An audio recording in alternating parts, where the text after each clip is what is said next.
एक मी तुम्हाला सांगू, आयुष्य असेल आणि प्रभूबद्दल जर प्रतिती नसेल तर आयुष्य काय करता? ते आयुष्य काय करता? आयुष्य आहे पण जी प्रतिती असायला पाहिजे ती नाही. ज्याने जीवन दिलंय त्याची प्रतिती नाही, त्याची जाण नाही, त्याची अनुभूती नाही. व्यर्थ आहे आयुष्य, व्यर्थ आहे, व्यर्थ आहे. नमो माय भाषा. जीवनामध्ये सर्वांमध्ये श्रेष्ठतम जी उपलब्धी आहे ती आपल्या ठिकाणी असणाऱ्या सत्तेचं सगुण दर्शन, सत्तेची जाणीव, त्याच्याबद्दलचा विचार आणि कल्पना हा भाग निराळा आहे. पण जीवनामध्ये त्याची प्रत्यक्ष अनुभूती येणं, त्याला मांडीवर घेणं, त्याला अंगावर पाजणं, वेळी प्रसंगी त्याला रागवणं, साधं मूल आपल्या पोटी आलं तर त्याला खेळवण्यामध्ये काय आनंद आहे.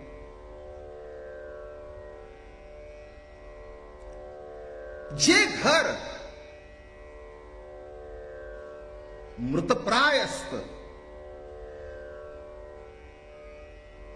मरायचं नाही म्हणून जगलेली माणसं असतात, अशा घरामध्ये एखाद्या साध्या बाळाचा जन्म झाला तर त्या घराला आनंदाचं उद्दाम येतं. आणि विश्वाचा बाप हतिजाचे सूत्र म्हणवितो पुत्र यशोदेचा. काय लिहिलाय बघा. विश्वाचा जो बाप हतिजाचे सूत्र आणि म्हणवितो पुत्र यशोदेचा. काय अलौकिक लीला अशी. विश्वाचा जो बाप आहे, हताज्याचा सूत्र आहे, तो यशोदेचा आणि नंदजीचा पुत्र म्हणवतो.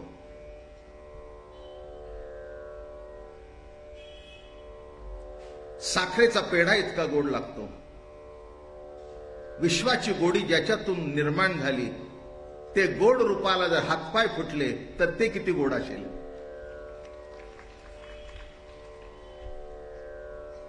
माझं म्हणणं कळलं काय? आहा, काय पेढा, मान्य. काय गोड आहे हो, काय सुंदर आहे हो. विचार करा, पेढा जर इतका गोड तर सर्व विश्वातले जे गोड मृदू मधुर पदार्थ आहेत त्याच्यामध्ये गोडी घालणारा तो मृदू मधुर कृष्ण किती मधुर असला पाहिजे. याचे सुख तुम्हा कळेल यावरी, मग दारोदारी न फिराल, दारोदारी न फिराल. एखाद्या दुकानातला चहा चाकला तर सगळी दुकानं वर्ज करतो तिथे जातो. साधा विषय. आणि इथे तर असं घडलं की विश्वाचं सुख, सुखरूप परमात्मा आकार घेऊन आला आणि एक दिवस आलेलं धन हातातून निघून जावं, नाही का? आधी तर सापडत नाही आणि सापडल्यानंतर चटका लावावा आणि चटका देऊन जावं. याच्यापेक्षा जीवनामध्ये मोठं दुःख कोणचं?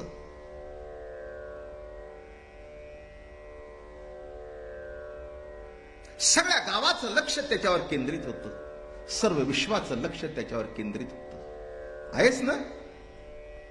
मुलगा कशा करता, बायको कशा करता, घर कशा करता, इस्टेट कशा करता, सुखा करता.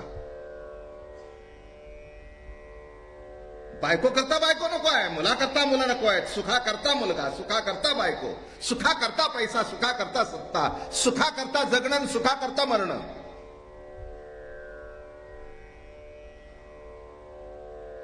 आयुष्याला कंटाळलेली माणसं म्हणतात आता मेललं बरं, मेललं बरं.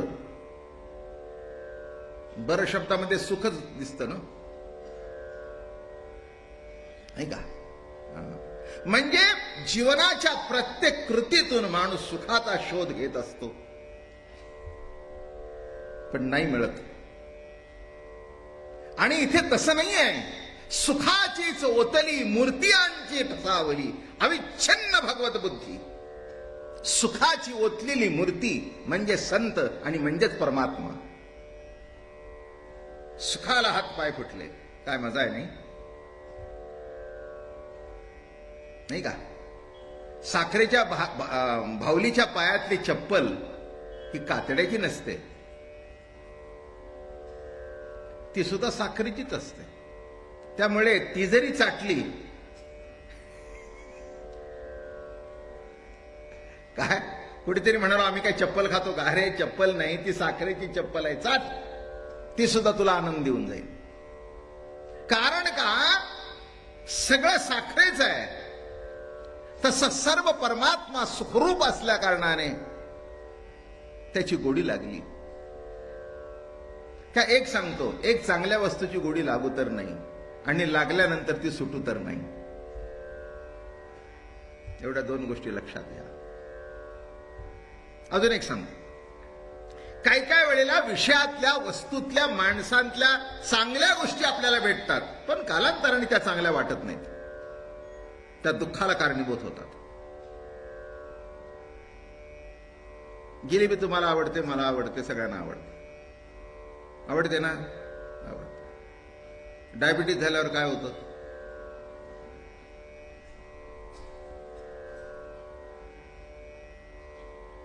आणि काही काही माणसांना दुसरा जर समोरचा खात असेल ना आणि याला जर खायला मिळालं नाही तर ते एकदम तापतो, भयंकर तापतो. मी एका साखर कारखान्यावर गेलो आणि तिथे गेलो होतो. आता फार सुंदर बासुंदी केली होती आणि आम्ही सगळेच बसलो होतो. तो चेअरमन समोर बसले होते. बासुंदी वाढली, मी घेतली. मी म्हटलं, चेअरमन साहेब, काय बुवा तुमच्या इकडच्या साखरेला गोडी सुद्धा जास्ती आहे. आता आमचा हा बोल घेवडा स्वभाव, हो, बोलल्याशिवाय तर काही बरं वाटायचं नाही.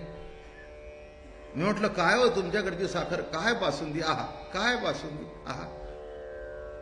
मी काय त्याच्या ताटात डोकावून बघवलं, मला तशी सवय नाही कोणाच्या जीवनामध्ये डोकावून बघ. काही काही माणसाला दुसऱ्याच्या ह्याच्यात डोकावून बघितल्याशिवाय बरंच वाटत नाही, त्याला मी काय करा. आणि तो बघतोय, मी खातोय, ते आहा काय हो चेअरमन साहेब, आहा काय हो. त्याला ते भानच राहिलं नाही. एक लक्षात ठेवा, मनुष्य विषयामध्ये अडकल्यानंतर काय आहे आणि काय नाही त्याला भानच राहत नाही. तुमचं बरं आहे हो म्हणला महाराज,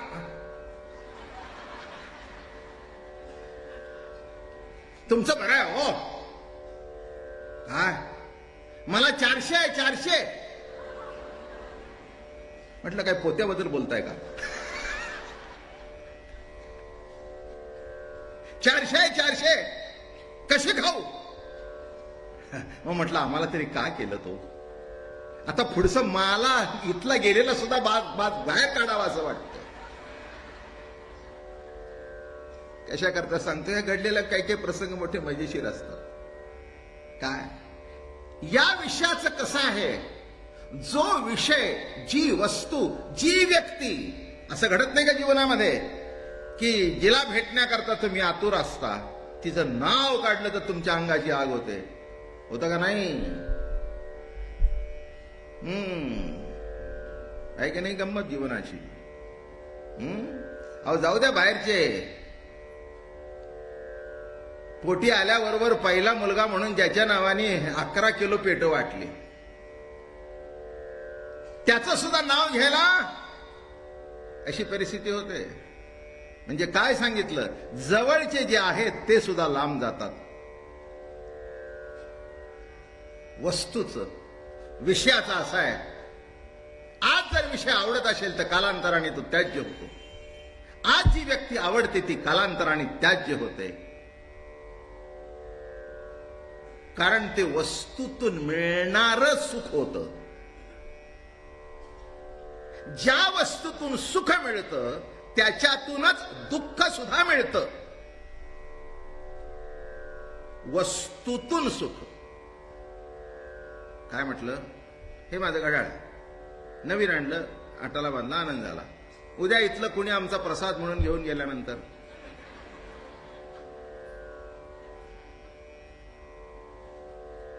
होतं ना. एक महाराज एकाकडे गेले, नवीन चपल्या होत्या त्यांच्या,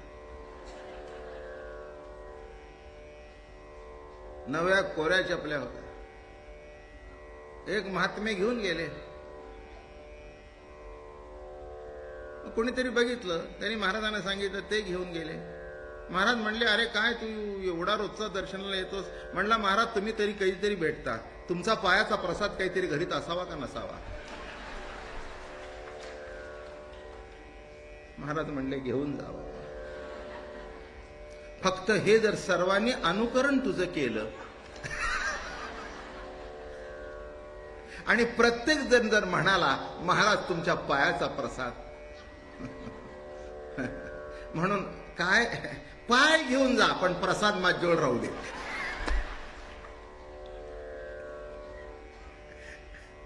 काय म्हटलं लक्षात घ्या. ज्या वस्तू सुख देतात त्या वस्तू किंवा व्यक्ती दुःख सुद्धा देतात. थोडचे स्टेटमेंट ऐका, म्हणजे एवढ्या वेळ तर सांगणं कळेल. वस्तू सुख देते, वस्तू दुःख देते. परमात्मा सुखरूप होता म्हणून त्याच्याकडून सुखरूपता अखंड मिळणारी होती. असं नाही सुख दुःख नाही, सुखरूप. सुखरूपता. सुखी आहे तो दुःखी आहे, दुःखी आहे तो सुखी आहे, आणि जो सुखरूप आहे तो सुखरूपच राहतो. म्हणून देवाचं वर्णन करताना असं केलंय, सुखरूप ऐसा तुझा कोणी सांगा, माझ्या पांडुरंगा सारी खातो. सुखरूप ऐसा तुझा कोणी सांगा, माझ्या पांडुरंगा. पांडुरंग माझा कसा आहे? सुखरूप आहे. आणि म्हणून काय झालं? सुखरूप परमात्मा पोटाला आला. आणि एक दिवस काय घडतं कोणाला माहित बाबा, दृष्ट लागते कुठेतरी. माना न माना पण आहे आपलं काहीतरी. काय बायका इथे तीट लावतात ना, काय, आणि पुन्हा इथे लावतात. ते एका बाईने जास्ती ओढलं, मला वाटलं तिने चुकून ओढलं. आम्हाला काय कळणार?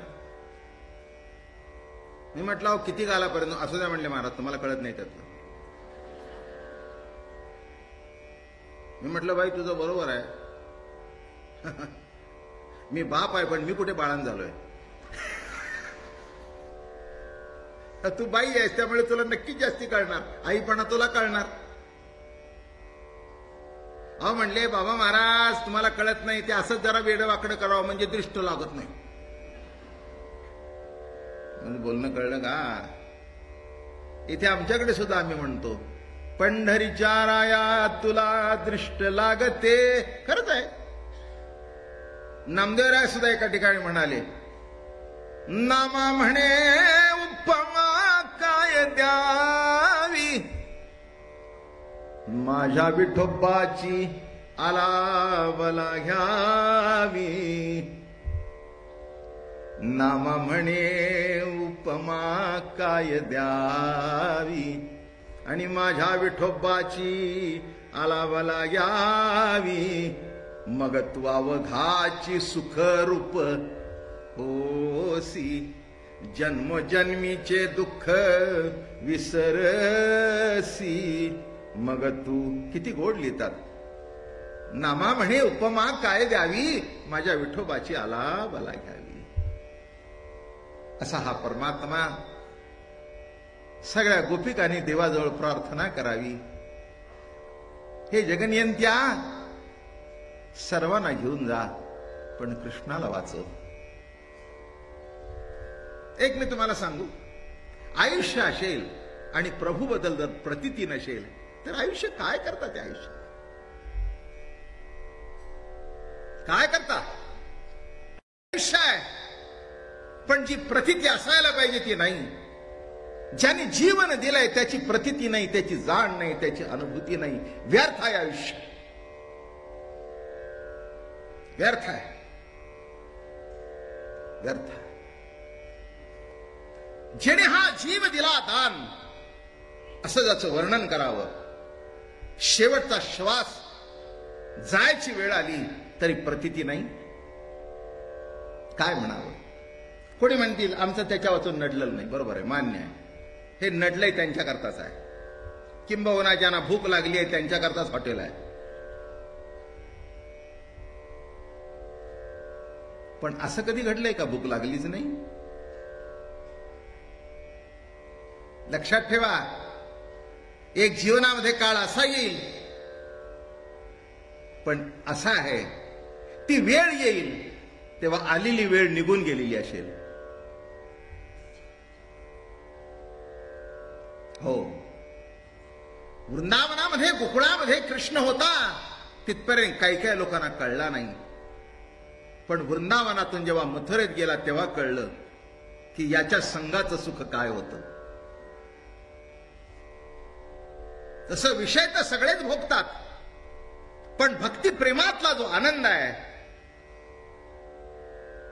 तो आनंद राहावा हीच प्रार्थना तुम्ही मी करू, तर जीवन सुखमय आहे बाबा, नाही तर काय उपयोग आहे. आणि म्हणून चांगलं चाललं होतं आणि चांगलं चाललं असताना कुठून तरी कालिया आला. आणि एक लक्षात ठेवा, एकटा कालिया नसतो, त्याच्या मागे प्रभाव भरपूर असते. समजून सांगू? सांगतो ना, चांगलं सांगतो. 4 भाऊ होते, सगळं चांगलं चाललं होतं त्यांचं.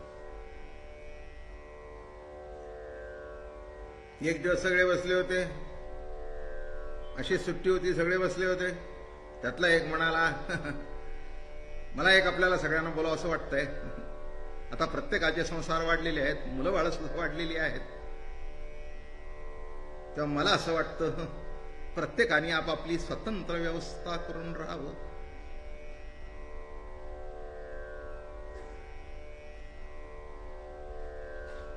आई वडील होते, दुसरे 3 भाऊ होते. म्हणाले, एकेकाळी हा बोलत होता की मेलं तरी सौतवायचं नाही, आज हे का बोलतोय? म्यावणा बरोबर आलेले नागोबा. मी काय सांगतो? हा मेवणा अमके तमके. हा, याच्या अगोदर 10 मीटिंग त्यांच्या बाहेर झाल्या होत्या. तुम्ही काय काळजी करू नका, कोण काय बोललं तर आम्ही तुमच्या कळलं का? हा, तसं कालिया एकटा आला नाही, सगळं मंडळ बरोबर घेऊन आला. मग एखादी बहीण त्याच्या बाजूची असते, तू काळजी करू नको, वाटणीच्या टायमाला मला बोलव, मी तुझ्या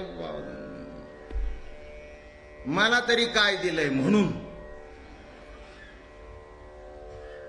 मला मी विसरलेलं नाही, माझं पहिलं लग्न पैसे कमी होते म्हणून मला फक्त 10 तोळे घातले. दुसरीच्या लग्नाच्या वेळेला तिला 25 घातले. आणि वडील म्हणतात त्यावेळेला आमची परिस्थिती चांगली होती, मग करा की वजाबाकी, द्या ना 15. मी आहे तुझ्याबरोबर, काळजी करू नको. हे सगळे जमून येतात बघा. हा, चांगल्या परिस्थितीत झोडायला येतात आणि वाईट झाल्यानंतर जोडायला येतात. दोन्ही शब्द मराठीतले बघून घ्या. काय तसं चांगलं चाललेलं जीवन, सुंदर चाललेलं जीवन, उत्कृष्ट असलेलं जीवन आला, पण काळजी करायचं कारण नाही. कोणी काही वाकडं करणार नाही, आणि एकाने करायचं ठरवलं तर कोणी सरळ करू शकत नाही. आणि एक जर तुमच्या मागे असेल तर विश्वविरोधात उभे राहू दे, खलास करून टाकेल एका संकल्पनेबरोबर. गोकुळामध्ये हेच होतं, वृंदावनामध्ये हेच होतं. गोपाळांची परिपूर्णतेने निष्ठा कृष्ण भगवंतावर होती. म्हणून काल आपल्याला सांगितलं, मोठा करुण प्रसंग काल आपल्या पुढे मांडला की सगळ्यांचा जीव कासावी झाला. चिंतेने वाकुळ पिटी वक्षस्थळ दावरे सावळा प्राण माझा, प्रातकाळी पाहू कोणाचे मी मुख, येथोनिया सुख नाही नाही. गोकुळीचे जन देऊ पाती प्राण, वाचावया कारण काय आता. आता जिवंत राहण्याचं काही कारण शिल्लक राहिलं नाही, कशा करता जगावं. एक सांगतो, माणसाला जगायला सुद्धा काहीतरी लागतं बरं का कारण. आता मरता येत नाही हा भाग निराळा, खरंच आहे. माणसानं वाटतं माझ्या हातात मरण आहे, बिलकुल नाही रे, ते सोड. तो मरण्याकरता बघ प्रयत्न कर. वाचायचं असेल तर कोणीतरी हॉस्पिटलमध्ये घेईल, नळ्या घालील, ते काढील आणि वाचवील आणि पुन्हा केस भरील. आत्महत्येचा प्रयत्न आणि संपला असेल तर काय नाही, रात्री झोपले सकाळी उठले नाहीत, त्याला काय अवघड आहे. पुष्कळ पुष्कळ गमती आहेत माझ्याकडे. एक म्हातारीकडे कोणच बघत नव्हतं घरादारात. आमच्या मुंबईची गोष्ट आहे, दादरची. मजेशीर आहे गोष्ट, फारच मजेशीर आहे गोष्ट, घडलेली आहे म्हणून सांगतो. त्या काळात आमच्याकडे मुंबईला व्हिक्टोरिया चालायचे घोड्याचे, असा टप बीप असायचं की नाही, असे ते व्हिक्टोरिया असायचे. म्हातारी कंटाळली, कोणी बोलायला नाही, काही नाही काही नाही काही नाही. तो वाटतच हो म्हाताऱ्या माणसाला. सून गेली नोकरीला, मुलगा गेला नोकरीला, नातवंड गेली कॉलेजमध्ये, ही एकटीच. आणि तिच्या आपल्या त्या टेबलावर झाकून ठेवायचं.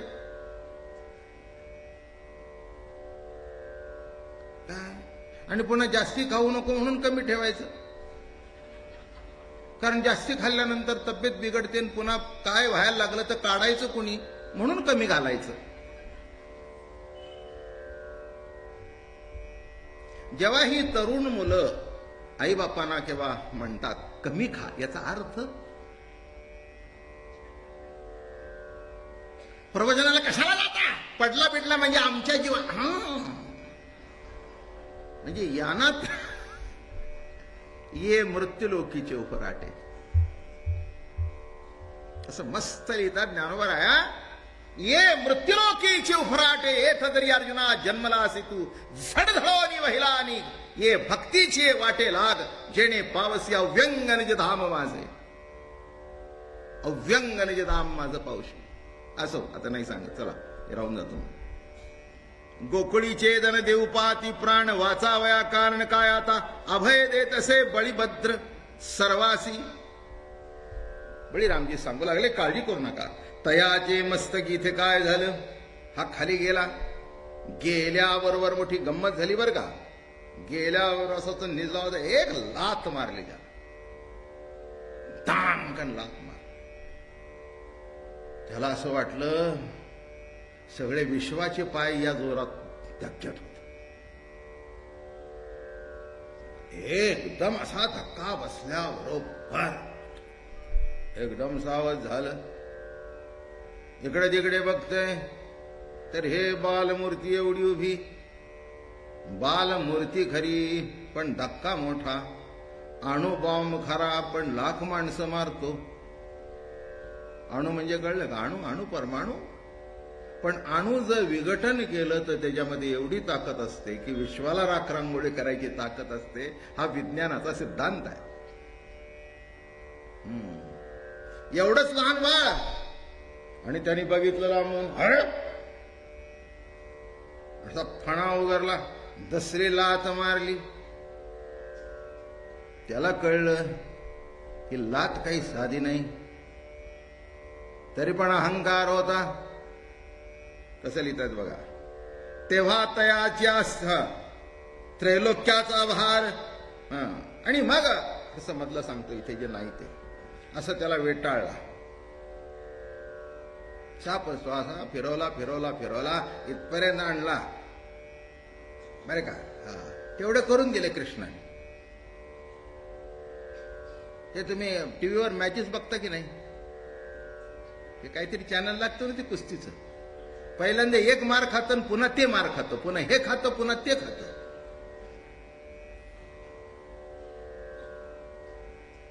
मला अजून काही काही गोष्टी कळल्या नाही. ते केसाला धरून उठवतं, हे चटकन उठतं. एवढं मार खातं, उठतं कसं.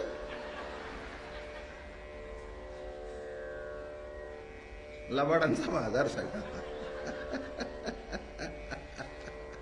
असं करतो ना, चटकन उठतं, पुन्हा असं करतं. आणि मग याची ठराविक टाइम असतो, 5 मिनिटं तुझी, पुढची माझी.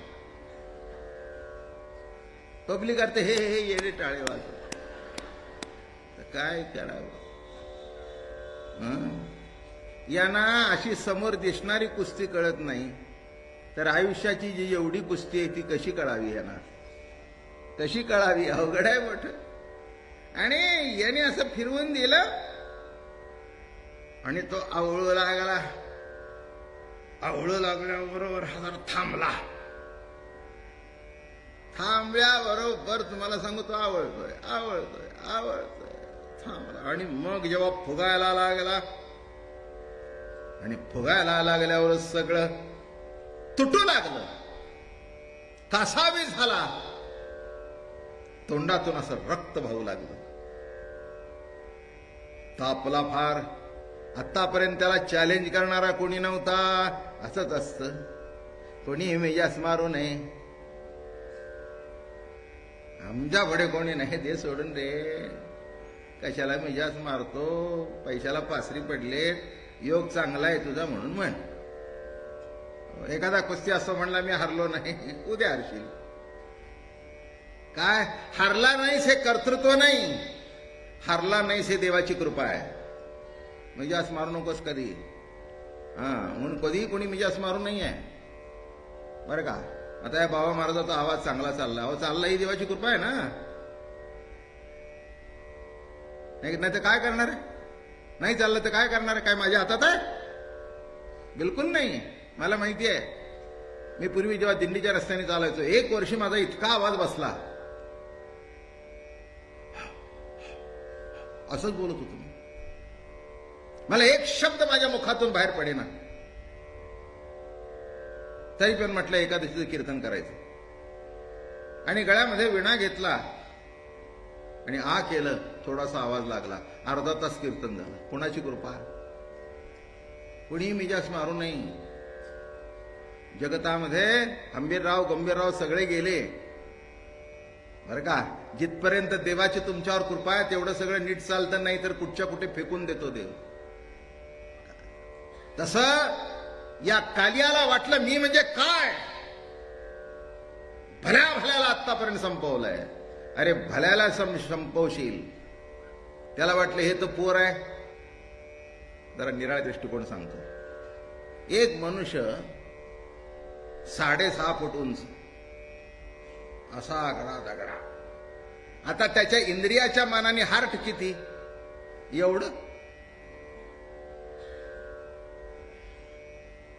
काय त्याचं जर वजन 100 किलो असेल तर हार्ट काय 50 किलो? नाही, एवढंच. माझं बोलणं कळलं? हार्ट किती? एवढंच. पण एवढं चालतंय म्हणून ते 100 किलो उडतंय. बोलणं कळलं का? तुम्ही एकच करून बघा, ते सगळं हार्ट बाजूला काढा, याला एका ताकड्यात टाका आणि ते हार्ट टाका. किती वजन मोठं, जेमतेम पाव किलो 1 किलो सुद्धा निघायचं नाही, पण त्याच्यावर सगळं चालू आहे. तसा हा बाळकृष्ण होता. पण ते बाळ म्हणजे बाळ नव्हतं, हृदयस्थ होता. हृदयस्थ होता. आणि असा असल्या कारणाने त्यांनी जेव्हा प्राण खेचायला सुरुवात केली, शक्ती नष्ट झाली आणि फुगला असा तट तट तट तट तुटू झाला. आणि जे लाता मारायला सुरुवात केली तेव्हा त्याच्या स्त्रिया येती काकुळती, प्राण गाऊ लागला. लक्ष्मीच्या प्रति कृपाळवा, यज्ञेशा अच्युता गोविंदा माधवा, दयानिधी केशवा कृष्णनाथा, श्रीधरा वामना अगा वासुदेवा, ऐकावी हे देवा विज्ञापना, आम्हाला आता देई सुडेदान, धरिती चरण कृष्णजीचे, दिनाचा या दयाळू दासाचा कैवारू, नामा म्हणे हरी उत्तरला.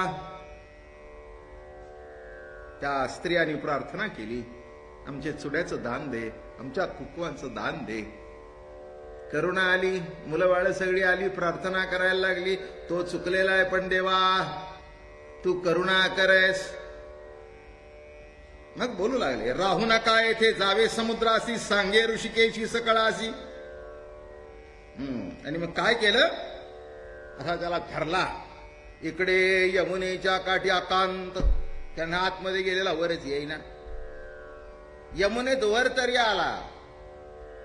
तुमच्या आयुष्यभर आतमध्ये आहे पण कधीच वर येत नाही. बोलणं कळलं का माझं? काय यमुनेच्या डोहातून वर तरी आला. तुमच्या संसार डोहात तुम्ही वर येत नाही, तोही वर येत नाही, आणि म्हणून बाहेर पडत नाही.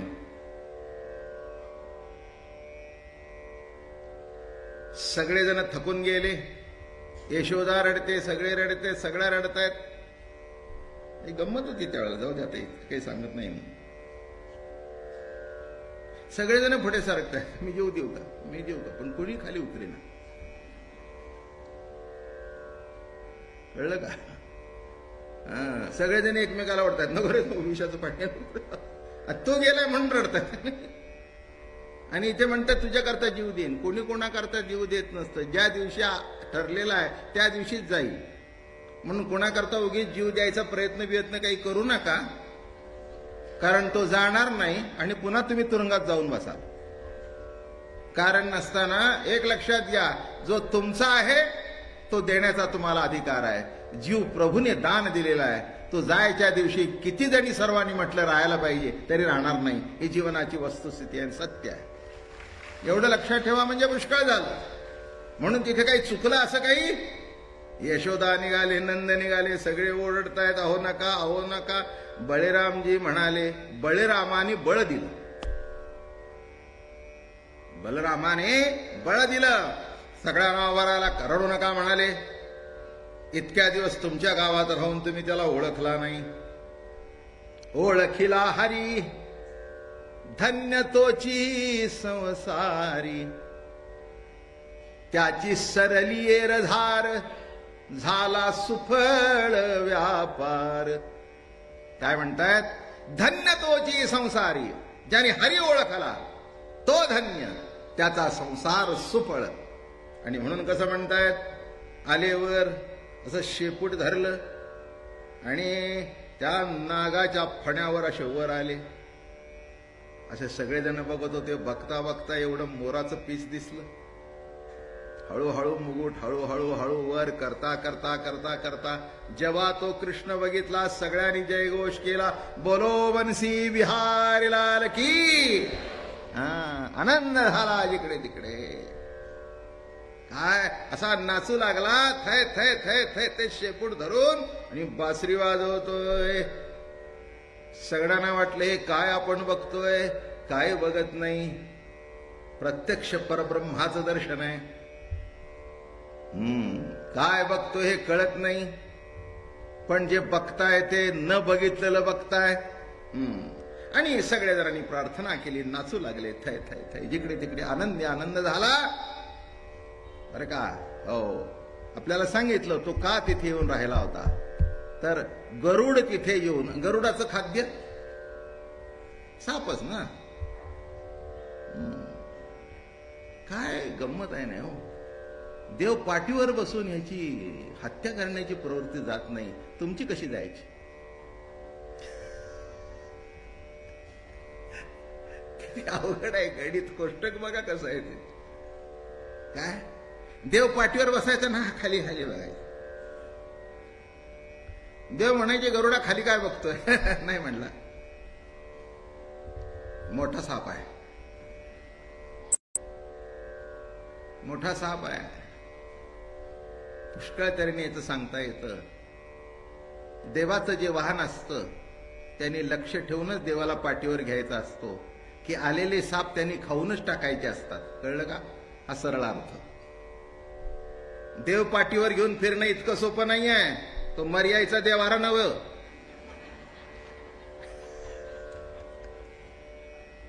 काय म्हटलं मी? देवाला पाठीवरून घेऊन फिरणं एवढं सोपं नाही. ते हे नाही. कृष्णाई बाया, दारुगड बाया, वेळ येईल तेव्हा तेही म्हणून दाखवेल. काय नाही आहे सगळं संत वाङ्मयामध्ये. काय नाही असं काही नाही. कृष्णाई बैया दारुगड, मच्छाई बैया दारुगड, वराही बैया दारुगड, वामनाई बैया दारुगड, दारुगड बैया आता दारुगड बैया. तस हे जेव्हा घेतला ह्याच्यावर मजा झाली मोठी.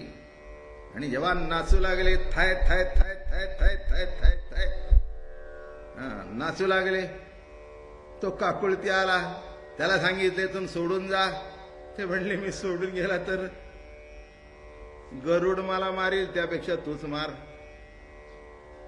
ते म्हणले काळजी करू नकोस, तुझ्या मस्तकावर आता माझे चरण आलेले आहेत, तुला कोणी हात लावणार नाही, कोणी हात लावणार नाही. गरुड सुद्धा तुझ्या जवळ येणार नाही. कदाचित तुला भेटला तर मिठी मारील. तो माझ्यावर बसतो पण तुझ्या मस्तकावर त्याचे चरण आहेत, काळजी करू नको. तसं तुम्ही किती वाईट असा पूर्वजन्मीचे, अगदी कालिया नाग असा, पण संत कृपेने देवाचे चरण जर मस्तकी धारण केलेत तर तुम्हालाही या जगतामध्ये कोणी हात लावणार नाही. एवढं जरी कळलं तरी हे कृष्णचरित्र पुष्कळ कळलं. म्हणून काय सांगतायत बघा, राहू नको येथे जावे समुद्रासी, सांगे ऋषिकेशी सकळिका, तुझ्या मस्तका असे माझे चरण, न बक्षीच तुझ जाण पक्षीराज. तुझे चरण आहेत माझे तुझ्या मस्तकावर, काळजी करू नको. दिव्य सुमनाचा घालिता ती माळा, पूजिती सावळा बाप माझा, अनर्घ्य रत्नाचे देती अलंकार, श्रीमुख सुंदर पाहत्या ती, जांबुनंदा दाटी घालिती भोजन, निगती तेथोनी सकळीक, आला भगवान आनंदले गडी, उभारती गुडी जनतेव्हा. जिकडे तिकडे आनंद झाला. भगवंताने 2 कामं केली. बघ, त्यांना वाटलं होतं गेला तो भेटला, आणि आहे ते विष नाहीसं केलं. लक्षात घ्या मंडळी, किती जीवन चांगलं असलं तरी आपल्या अंतःकरणामध्ये नको ते जे विष आहे ते जाणं अत्यंत महत्वाचं आहे, अत्यंत महत्वाचं आहे. आणि मला असं वाटतं रोज एवढ्या संख्येने तुम्ही इथे येता तर हेतू एकच आहे ना आपला, दुसरं काय आहे? काय हेतू आहे दुसरा? की आपल्या मनातले विकार, आपल्या मनातले संशय निघून जावे. आणि ऐकून जर राहत असतील तर आम्हीच कमी पडलो, नाही तर कृष्ण कमी पडला, ज्ञानोबा तुकोबा कमी पडले, असंच अर्थ होईल. की महिनाभर ऐकून जर आपल्या चित्तामध्ये कुठचा पालट होत नसेल तर काय करायचं याला? ही असली माणसं बघून काही काही वेळेला कबीरजी तापले. कबीरजींना राग आला. ते म्हणाले, ए फाड़ दे किताब, तोड़ दे तस्वीर, नजर ना आवे आत्मज्योती, साले काहे को बाचत पोती. अरे कशाला ढोंग करतोस परमार्थच? परमार्थ परमार्थ एक सांगतो, देव भेटण्याकरता परमार्थ नाही आहे, देवाची प्रतीती येण्याकरता परमार्थ आहे. देव तुमच्या हृदयात वस्ती करू नये. भेटत नाही का? तर हे आपल्या डोक्यातले किडे, आपल्या डोक्याची दुर्बुद्धी. दुर्बुद्धी म्हणजे बाकीची सोडून द्या, देवापासून जी बुद्धी तुम्हाला दूर नेते ती दुर्बुद्धी, ती दुर्बुद्धी. बाकीच्या सोडून द्या किरकोळ विशेष काय आहेत. एक आठवलं सहज सांगता सांगता, पापाची व्याख्या करताना शास्त्रामध्ये, वेदामध्ये, पुराणामध्ये सुवर्ण चोरी, अंक चोरी वगैरे वगैरे 5 महापातकं सांगितली. सुवर्ण चोरी, परस्त्री गमन, बाल हत्या, स्त्री हत्या वगैरे वगैरे आणखीन असतील ती यादी बघून घ्या. बघूही नका, काही का आपल्याला करायचं नाही, बघायची तरी गरज काय, काय आवश्यकता आहे. पण ही महापातकं सांगितली, ठीक आहे.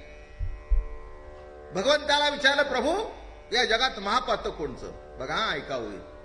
सर्वबंध लक्षणे, सर्वबंध लक्षणे, पापे उरावी जे दुजेपणे, ते माझ्या बोधे वायाने होईन होईन. दुजेपणे कळलं का? देव निराळा आणि मी निराळा या प्रतीतीची जोपासना करणं हे महापाप. जो तुम्हाला कधी सोडून नाही बरं का, त्याला तुम्ही लांब आहे म्हणता, कोणी आकाशात आहे म्हणतो, कोणी पाताळात आहे म्हणतो. याला पाप म्हणावं नाही तर काय म्हणावं? सर्व बंद लक्षणे पापे उरावे जे दुजेपणे. द्वैत हे पाप आहे, द्वैत हे पाप आहे. केव्हा एक लक्षात ठेवा, सर्व बाप जर मदत करत असेल, घरदार सगळं बापाने सजवून दिलं, संसार थाटून दिला बरं का, बाप गावी होता, सगळी जमीन जमला, खूप सगळं बापांनी सगळं केलं, मित्र मित्र जमले, काय रे कसं काय कोणी केलं, म्हणलं हा आपली कमाई, हा लबाडस, लबाडस नंबर 1चा. काय सांगायला झालं की माझ्या वडिलांनी माझ्याकरता पुण्यामध्ये फ्लॅट घेऊन दिला, सजवून दिला, हे सांगायला काय झालं, काय बिघडलं का? साध्या इस्टेटीचा असं तर ही एवढी मोठी देहाची इस्टेट दिली आहे की ज्याचा एक पार्ट तुटला तर बाजारात मिळत नाही. काय घरातली कब्बशी फुटली तर त्याच्यापेक्षा छान मिळते, बरोबर आहे ना? पलंग तुटला तर त्याच्यापेक्षा बढिया, सतरंजी फाटली तर त्याच्यापेक्षा बढिया, बरोबर आहे ना? हा, इथलं एक नख गेलं, नख, जास्ती पुढचं बोलत नाही, नख गेलं, मग जावं या बोटाच्या साईजचं नख द्यावं, नाही ना? जरा बघा मिळतंय का कुठं तुम्हाला? नख जर बाजारात मिळत नाही तर बाकीचं काय मिळतं? एवढं जेवण तुम्हाला दिलंय तरीही असं करायला तयार नाही. आम्ही काय ते तसे फालतूक बिलतूक नाही माणसं. We don't believe in God. उगीच तोंडाचा चंबू करून बोललं म्हणजे काय विद्वान ठरला का सुशिक्षित ठरला? तुझ्या बिलीव्ह करण्यावर कुठे तो आहे? You may believe him or not believe him, he is there. माना नाही तर नका मानू. काय मानण्याची गरज आहे त्याला मानण्याची तरी काय गरज आहे? आता तुम्ही माझ्या रोज प्रवचनाला नेमाने येता ऐकवायला, म्हणून मी मानू तुम्हाला आई वडील आहेत म्हणून मानू? अरे मानलं तरी आहे, न मानलं तरी आहे, असे जे आहे ती आई आहे, असा जो आहे तो बाप आहे, आणि असा जो आहे तो परमात्मा आहे. एवढं लक्षात आलं तरी खूप झालं, अरे का? म्हणून या महिनाभरातून आपल्याला देवाची जवळीक साधायची आहे, एवढा करताच आहे. आणि देव घरात येईल. आता गणपतीची सुरुवात झाली ना, काय घासायला सुरुवात, डबे बिबे कारण वर्षातून एकदाच घासायचं असतं.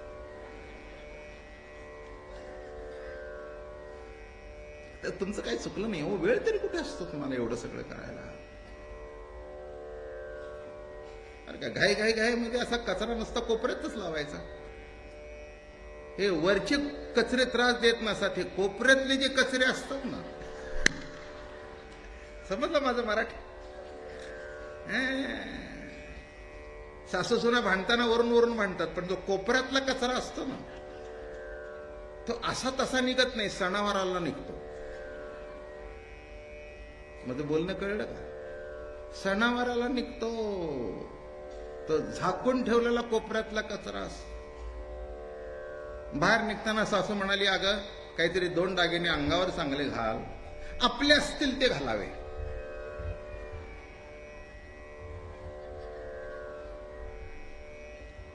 काय कळलं? आपले असतील ते घाल. अगं पण तुझंच सगळं आहे ना, कुणाला माहित कोणाला देत आहे? 2 मुली आहेत, उगीच आज घालायचं आणि पुन्हा. हा कळला का कोपऱ्यातला कचरा?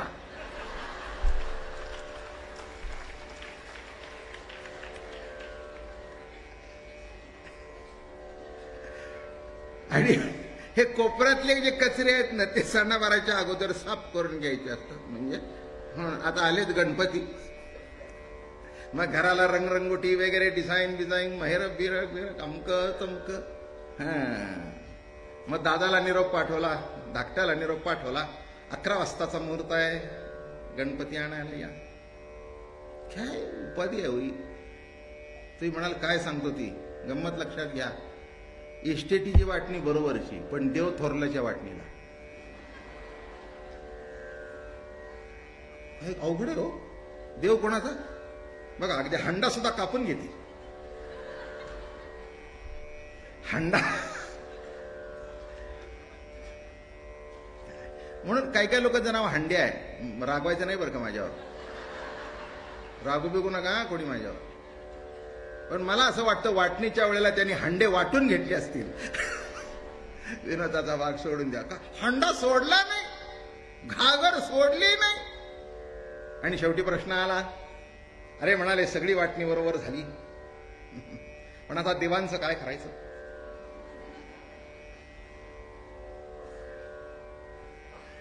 तितक्या धाकट्याला लघवीला लागली,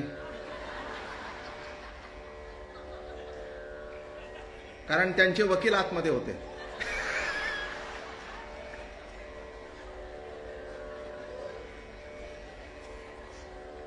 मुख्य सल्लागार ऍडवायझर कमिटीचे अध्यक्ष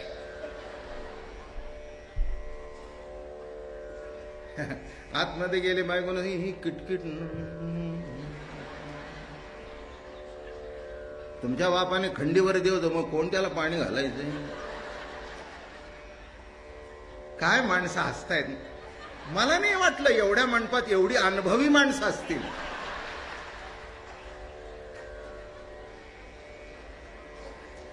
काय मजा आहे. देव कुणाला नको. दादा परंपरा शे थोरल्याने, आता शेवटी दादा काय, दादा ठीक आहे म्हणले, आता आलंच आहे, मी मोठा आहेच आहे, घेतोच. तसं दादा तू काळजी करू नको, गणपती उत्सवाचा वाटणी आपण सारखी करू. काय पहिल्या वर्षी नीट झालं, पुढच्या वर्षी 11चे 1 वाजले तरी कोणी गणपती आणायला येईना. आणि मग फोन यायचा, बर का मला जरा उशीर होईल, मी पोळ्या करून घेऊन येते. नाहीतर येता येता दुकानातून पुरणपोळ्या. काय सोय झाली हो. इतकी सोय देवाने करून ठेवली तुमची की इथून पुढे हात सुद्धा हलवायला नको. असं बाजारात अन्न येईल की पचवून तुमच्या तोंडात घालतील. किती अवघड परिस्थिती आहे बाबानो. कुणाला पाहिजे देव. देव फक्त एका गोष्टी करता लागतो, नोकरी लावण्याकरता. मुलं होत नसतील तर मुलं होण्याकरता, प्रमोशन मिळत नसेल तर प्रमोशन होण्याकरता. पण देवाच्या भक्ती करता देव नको आहे. नमो माय भाषा.